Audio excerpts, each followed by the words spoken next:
Assalamualaikum warahmatullahi wabarakatuh. Perkenalkan, nama saya Muhammad Rizky Firhan dengan NIM 0522088821 dari UPBJJ Tarakan.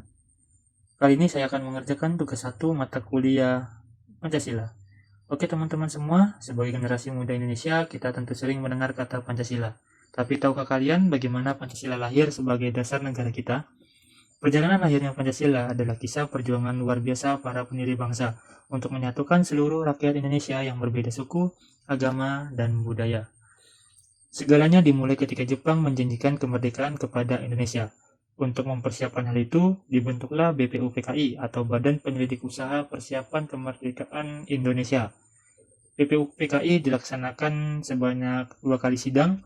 Sidang pertama tanggal 29 Mei hingga 1 Juni tahun 1945 dan sidang kedua tanggal 10 Juli hingga 17 Juli tahun 1945.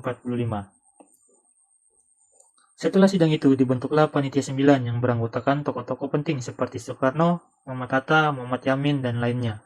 Mereka merumuskan Piagam Jakarta yang disahkan pada tanggal 22 Juni tahun 1945 sebagai hasil kompromi antara berbagai kelompok bangsa. Namun, untuk menjaga persatuan seluruh rakyat Indonesia, rumusan tersebut disempurnakan dan akhirnya disahkan dalam sidang PPKI yang disahkan pada tanggal 18 Agustus tahun 1945 sebagai dasar negara Indonesia yang kita kenal dengan Pancasila.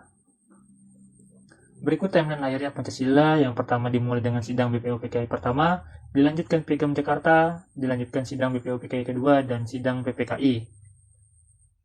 Berikut adalah nilai-nilai dasar kehidupan yang terkandung di dalam Pancasila. Yang pertama, sila pertama, nilai ketuhanan, sila kedua, nilai kemanusiaan, sila ketiga, nilai persatuan, sila keempat, nilai kerakyatan, dan sila kelima, nilai keadilan. Mengapa Pancasila masih relevan untuk anak muda zaman sekarang? Di zaman media sosial dan globalisasi sekarang, nilai-nilai Pancasila justru menjadi penjaga atau benteng yang melindungi kita dari pengaruh-pengaruh buruk seperti hoax, ujaran kebencian, radikalisme, sarkasme, dan lain-lain. Pancasila itu seperti kompas untuk anak muda agar tidak tersesat di zaman sekarang. Dan Pancasila menjadi panduan kompas yang menunjukkan arah mana yang harus kita tuju. Nilai-nilai sederhananya tapi powerful kalau benar-benar dipraktikkan. Pancasila bukan hanya dasar negara, tapi juga penopang hidup kita sebagai generasi muda penerus bangsa. Cukup sekian tugas 1 mata kuliah Pancasila kali ini. Sekian, Assalamualaikum warahmatullahi wabarakatuh.